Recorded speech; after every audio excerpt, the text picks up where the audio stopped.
এ B C D বৃত্তস্থ চতুর্ভুজের A B বাহুকে x বিন্দু পর্যন্ত বর্ধিত করায় কোণ X B C equals to 82 degree এবং কোণ A D B equals to 47 degree উৎপন্ন হয়। তাহলে কোণ বি এ সি এর মান নির্ণয় করো। তাহলে আমরা এখানে এই চিত্র থেকে কি পাবো, কোণ X B C equals to হচ্ছে 82 ডিগ্রি। তাহলে আমরা লিখি সমাধান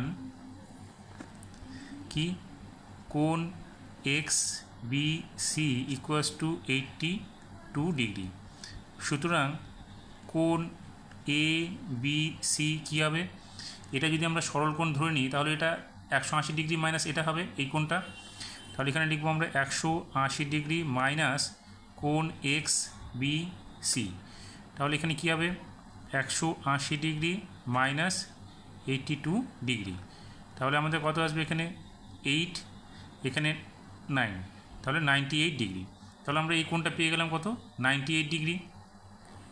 এবার আমরা এই কোণটার পুরো কোণটার মান বের করে নেব, কারণ এটা যদি 98 ডিগ্রি হয় তাহলে আমাদের বিপরীত কোণটা আর এই কোণটা মিলে হচ্ছে 180 ডিগ্রি।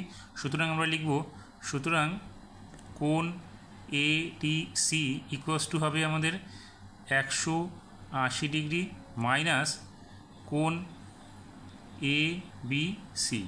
তাহলে এখানে কী হবে, 180 ডিগ্রি মাইনাস এ বি সি এর মান আমরা 98 ডিগ্রি বের করেছি। তাহলে এখানে কী হলো আমাদের 82 ডিগ্রি। তাহলে আমরা পুরো কোণটার মান পেয়ে গেলাম হচ্ছে 82 ডিগ্রি। তাহলে এখানে বলা আছে দেখো কোণ A D C A D B 47 degree. তাহলে এই কোণটা আমরা কী পাবো, 82 ডিগ্রি থেকে এটাকে মাইনাস করে দেবো। তাহলে এখানে সুতরাং কোণ B D C equals to কী লিখবো আমরা, 82 ডিগ্রি মাইনাস কোণ এডিবি এডিবি।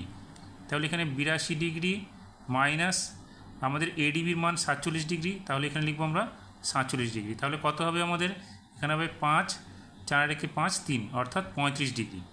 এবার দেখো এটা যদি আমরা দেখি এই কোণটার মান আমরা কত পেলাম, 35 ডিগ্রি পেলাম। তাহলে আমরা এই কোণটার আমাদের মান বের করতে চেয়েছে। তাহলে দেখো একই বৃত্তচাপের উপর কোণ বি এ সি এবং বি ডি সি, তাহলে একই বৃত্তচাপের উপর কোণ দুটি মান সমান হবে। সেক্ষেত্রে আমরা লিখতে পারি অতএব কোণ B A C equals to 35 degree. যেহেতু কি একই বৃত্তচাপের উপর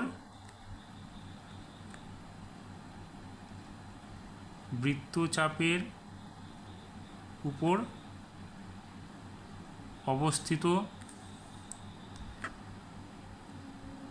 কোণ B A C equals to কোণ বি ডি সি।